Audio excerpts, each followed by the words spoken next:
자, 제가 소개해드리겠습니다. 마음 가는 대로 세계를 유랑하며 유쾌하고 따뜻한 시선으로 여행지를 담아내는 여행 크리에이터 곽튜브 그리고 원지의 하루 두 분입니다. 안녕하세요. 반갑습니다. 자, 각자 소개를 좀 해주세요. 안녕하세요. 여행 크리에이터 곽튜브 채널의 곽준빈이라고 합니다. 예, 준빈 씨. 네, 그리고요. 안녕하세요. 여행 유튜브 채널 원지의 하루의 이원지라고 합니다.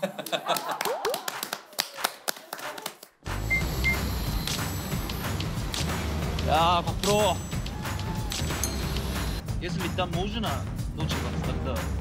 Там вода. Включай, да? Да, все включено. Что? Это вот здесь, вместе. Не знаю. Сейчас посмотрим. I was raised by a whore and a bandit. I got shot on my horse in the canyon. I was 5 when I learned how to gamble. 방구석에서 보면서 항상 이런 데는 어떤 사람들이 갈까 이렇게 생각하던 그런 데란 말이야. If the first hoe don't work, make it bigger.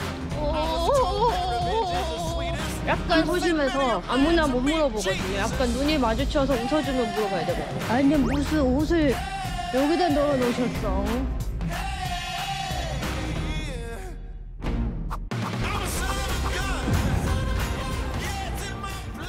요거 이제 2022년에 수리남이라는 그 드라마 자체가 너무 새롭게 느껴지고 5화 끝나자마자 바로 이제 결제를 해서 이제 그냥 무턱대고 간 거예요. 우리나라에서 그 수리남을 가려면 어떻게 해야 돼요? 네덜란드 경유해서 네덜란드까지 12시간인가 걸리고 거기서 이제 수리남까지 8시간 딱 가면은 20시간 20시간 예, 가면 이제 수리남 갈 수 있는데 마지막 와보고 싶었는데 얘가 그 유명한 영화의 배경이 됐던 차이나타운 홍리의 동상 현재는 뭐 굉장히 평화로운 그냥 아메리카의 한 나라입니다. 이게 이제 원지 씨가 1세대 여행 크리에이터. 그죠? 예, 그렇게 말씀해 주시더라고요. 우리 그 두 분은 이 크리에이터 일을 하시기 전에 어떤 일을 하셨습니까? 일단 저도 회사 생활을 했었고 네. 이제 설계사무소를 다녔었어요. 네, 그러다가 이제 어느 날 많은 분들이 그러실 거예요. 점심 1시에 끝나잖아요. 네. 그럼 이제 시계를 보고 앉습니다. 근데 1시 전에는 절대 일을 시작하지 않아요. 예, 근데 뭔가 그 좀 있죠? 예. 점심시간이 1시까지니까. 그래서 보면서 가만히 앉아 있는데 10년 뒤에 1시에도 똑같이 이러고 있을 것 같은 거예요. 그래가지고 안 되겠다. 그래서 바로 사직서를 준비해서 내고 내가 너무 결과만 위주로 살았구나. 이 과정을 한번 즐겨보자. 그래서 유튜브에 영상으로 한번 과정을 남겨보는 게 어떨까 이러면서 그래서 시작을 하게 됐어요. 일상을 그래서 원지 하루라고 해가지고 하루하루를 영상으로 그래서 그 하루를 한번 담아본 거고. 네, 그게 이제 한 8년 차 계속 담고 있습니다. 예. 우리 준빈 씨는 또 어디서 근무를 하셨습니까?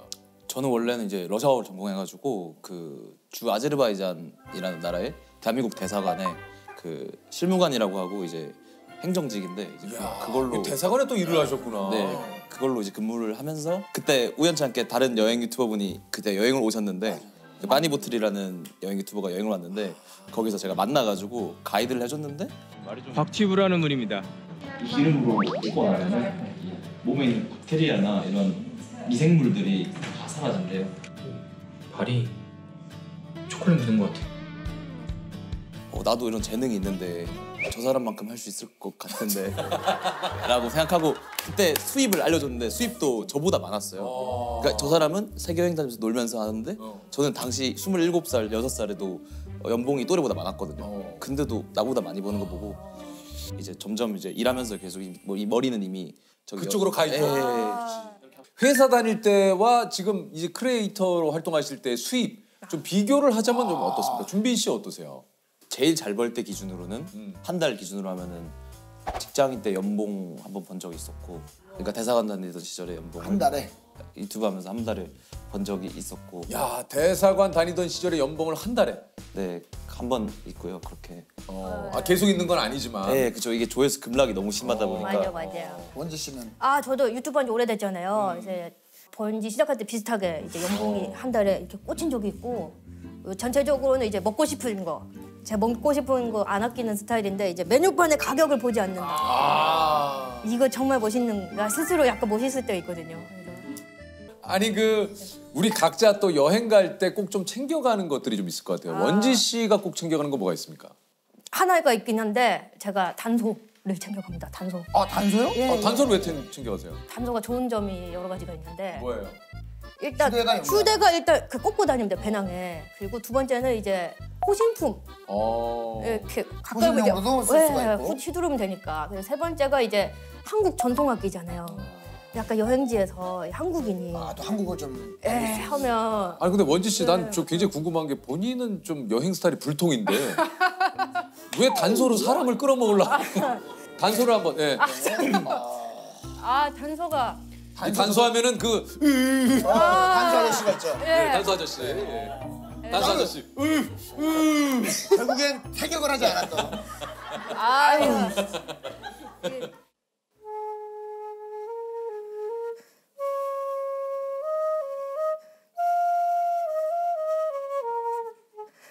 근데 저기 사람이 안 모일 것 같긴 하네요. 예, 요 정도. 원지 씨. 진짜 아니 지금 취미네요. 아니 근데 누가 봐도 지금 이 정도로는 공부한 지 이거 단소 산지 10년은 됐는데 요 정도. 10년이 그 정도면 짐 아니에요? 정말요.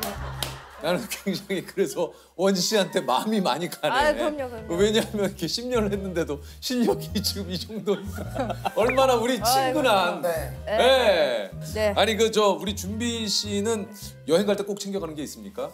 그 마지막 세계 여행을 이제 2020년에 끝나고 올 때 머리가 다 빠진 거예요, 진짜. 아 진짜? 여기가 아예 지금 제가 한국어 치료를 많이 받아가지고 정말 좋아진 건데 카자흐스탄에서 탈모가 시작돼가지고 거기서부터 이제 카자흐스탄 약국 돌아다니면서 탈모약을 구하러 다녔었어요. 그러니까 생각보다 해외 나가면 남자분들 중에 거기서부터 탈모 시작된 분들이 많아요. 왜 그러지? 물이 안 맞아. 물이 좀 바뀌거나. 이게 저 장기 여행 6개월 했다 보니까 3개월 차부터 빠지기 시작합니다. 그러니까 그럴 수 있겠다. 그래서 그 이후에는 항상 여행 갈 때 탈모약을 꼭 챙깁니다. 다른 것보다. 네. 아니 근데 원지 씨는 여행 가면 메이크업 샵을 꼭 방문을 한다 그래요? 네네. 이 이유가 있습니까? 다른 채널과 무슨 차별화를 줘야 될까? 이걸 그래서 하셨구나. 네, 그래서 이제 여자고. 왜냐면 각국의 화장법이 또 다 다르니까. 다 다르니까. 한번 좀 볼까요? 이거 너무 좋죠. 좋죠. 예.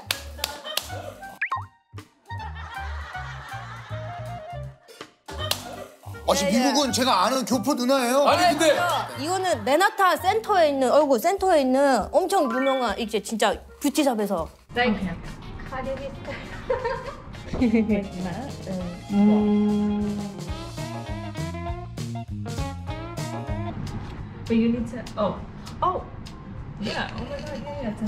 뷰티샵에서 받으면 한 얼마 정도? 이거 진짜 많이 줘. 한국 돈으로 팁까지 한 50만 원 정도. 우와.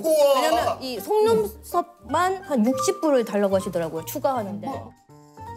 좀 이렇게 오랫동안 마음에 남아 있는 여행지가 좀 있을까요?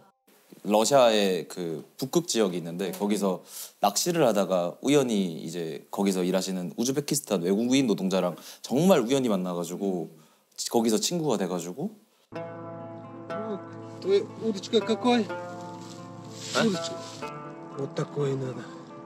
Вот такой маленький надо, маленький. Ты большой. Нет, я этому говорит, вот этому. Живете здесь?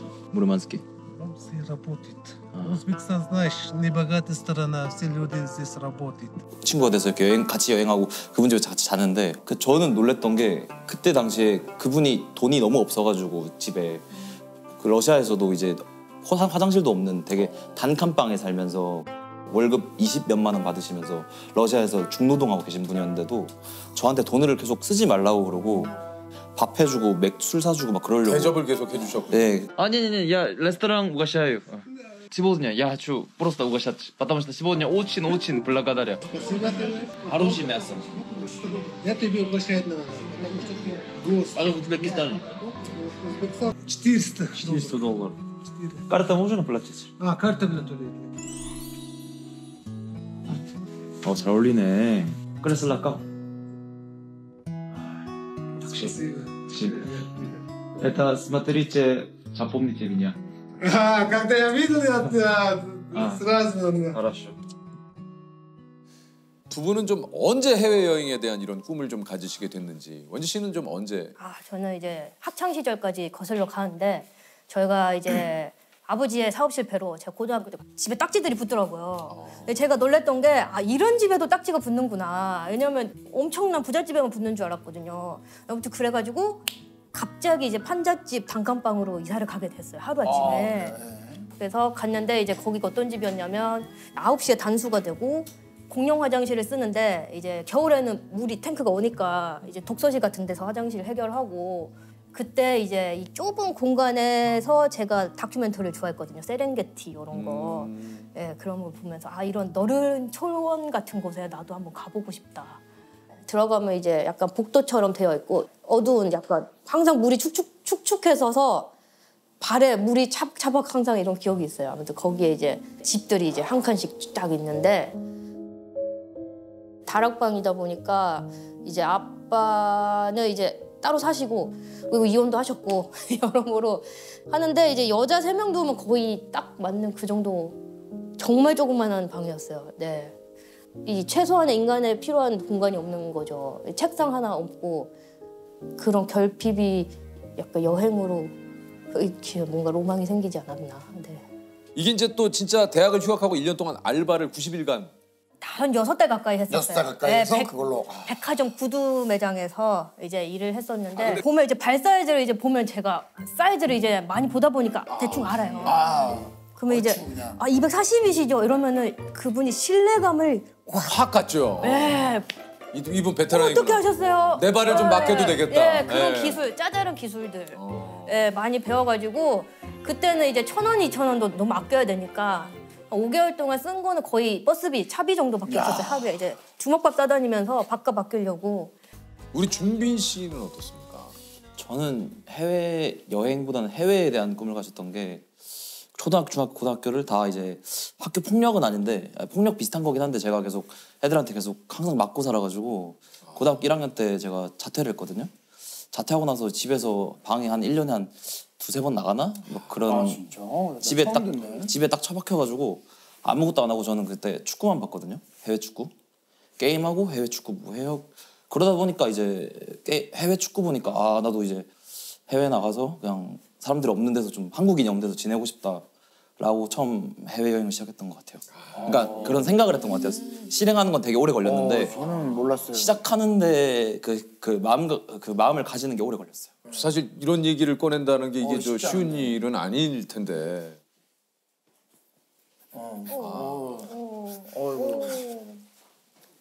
아이고 그냥. 어떻게? 이게 또 준빈 씨가 이런 또 아이고.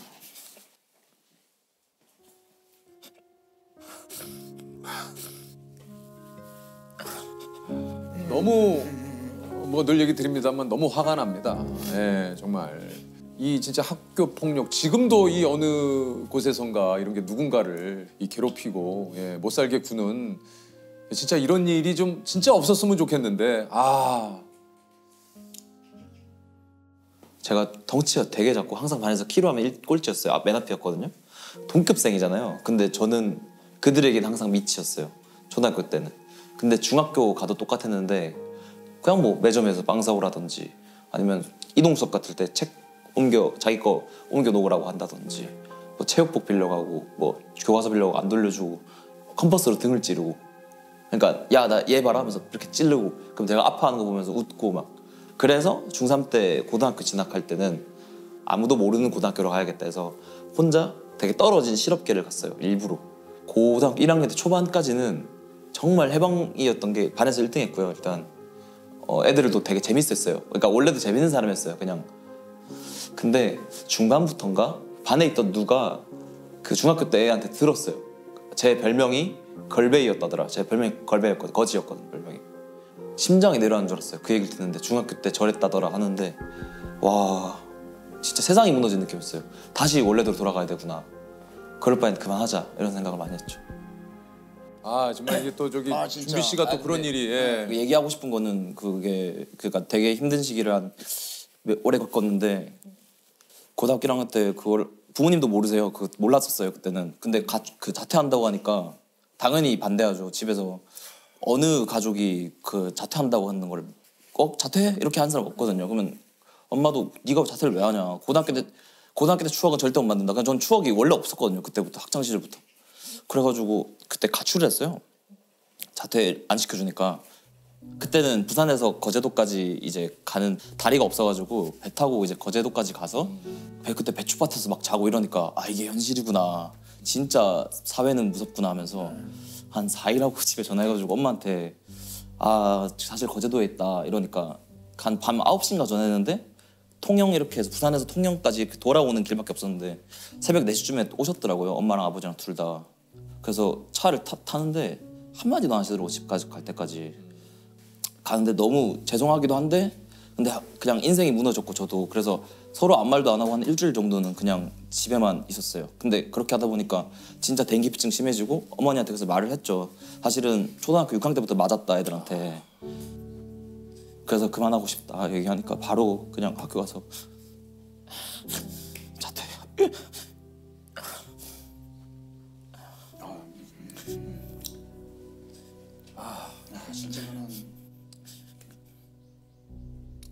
엄마가 미안해하더라고요.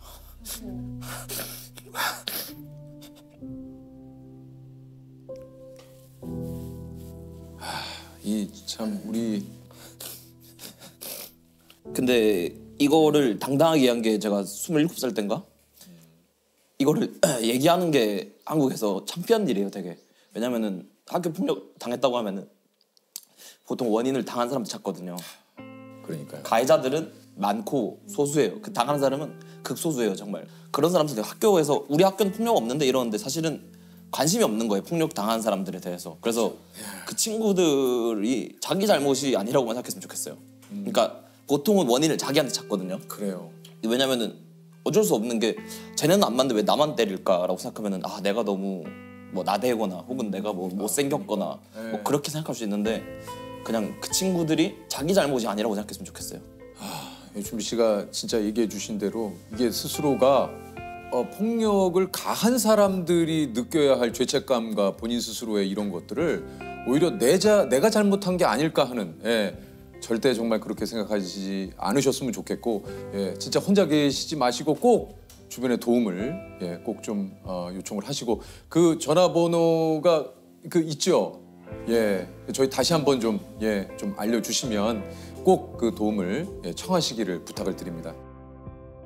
10대 인생에 대해서 아까 청소년기에 대해서 뭐 살짝 얘기를 하셨지만 20대만큼은 정말 치열하게 사셨다고 그래요. 그러니까 10대를 애들 다 학교 다니는 시간에 저는 집에 2년 동안 진짜 방에만 있으니까 TV 보고 인터넷 보고 이런 것만 하니까 하고 싶은 게 너무 많아지는 거예요. 그때부터 이제 20대는 누구보다 후회 없는 날을 보내야겠다. 그래서 20대부터는 하고 싶은 걸 하나씩 이뤄야겠다라고 생각하고 제일 하고 싶었던 건 어쨌든 저는 유학이었어요. 외국에 가서 외국 여행이 아니라 해외에 가서 외국어로 이렇게 얘기해보면서 점점 그 해외에 나가서 살아보는 게 목표였기 때문에 이런 외국어 같은 경우에는 평등하잖아요. 뭐 공부를 열심히 하면 잘 배울 수 있잖아요. 그래서 이거를 잘해야 된다는 압박감이 되게 있었어요. 저는 10대 때는 진짜 자살을 검색을 했었어요. 제가 아예 그냥 근데 그냥 죽긴 너무 억울한 거예요. 그래가지고 안 아프게 자살하는 법 뭐 이런 거 검색하고 걔네 뭐 어떻게 복수하고 죽을까 이런 생각도 하고 뭐 그런 생각 많이 했었어요. 성공해야 된다. 나는 꼭 성공해서 그들에게 보란듯이 성공해야 된다가 너무 20대 중반까지는 복수심으로 살았어요. 진짜. 그 알아보니까 아일랜드에 있는 시골 마을의 어학원이 300만 원인 거예요. 2학기에. 거기서 알바하면서 딱 이제 영어를 쭉 배우니까 이제 끝날 때쯤 한 7개월 때쯤부터 이제 직장을 구해야 되잖아요. 나이가 27이니까 이제. 그래서 대사관을 한 5개 정도 넣고 그다음 미국, 영국이랑 아일랜드에 있는 회사에 다 지원을 했는데 그때 대사관 중에 딱 한 개 붙었어요. 아제르바이잔 대사관. 그래서 딱 붙어서 엄마 전화하면서 엄청 울고 그때 제가 4월 29일 날 입사를 했는데 5월 8일 날 외교부에서 어머니한테 그 화환을 보낸 거예요. 길러주셔서 감사합니다. 야 아제르바이잔 대사관 참 또 이게 따스하네요. 그래서 어머니가 되게 우셨다고 그 이모한테 전해 들었어요. 야 이게 부모님한테 진짜 대사관 관계자 여러분 진짜 따뜻합니다. 야 몰라서